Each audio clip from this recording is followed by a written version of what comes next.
So I did gymnastics growing up. I was a pretty competitive gymnast from the age of 3 to 10, and then I quit because that's middle school. That's usually when everybody kind of gets out of it.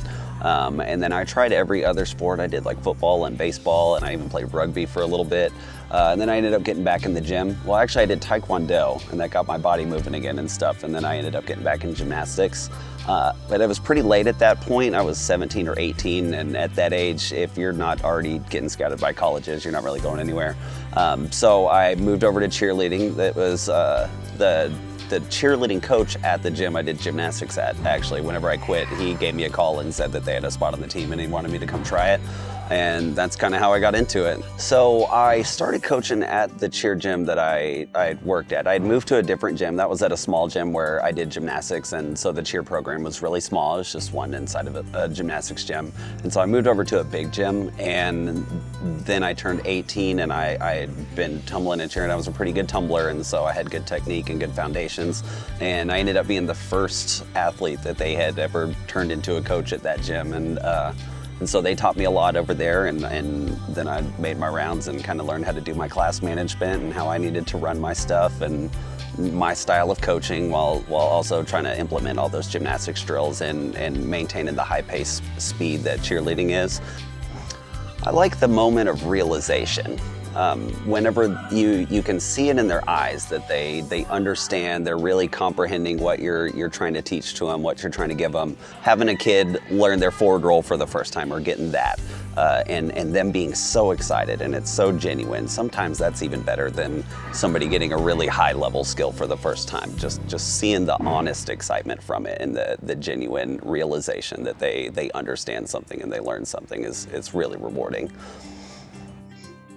And probably about the past 10 years, I've got to coach some athletes that in the Houston area I was teaching them how to do back handsprings and back tucks, and then they ended up going and being on, what was it? They were 5 of the 6 flyers on a world championship like winning team out here. That team won worlds, and so I got to watch those kids learn tucks and help them learn their tucks, and then got to watch them go be flyers on this all-star team that's winning worlds. So, and then you as a coach are kind of excited on a whole other level of it. You know, you're not as excited. You didn't go win worlds, but you know, you get to see your work out there on the floor, and it's pretty rewarding. It's a pretty cool thing. I think the core values just they help instill a strong work ethic in the kids. They're a strong rule of character, in my opinion.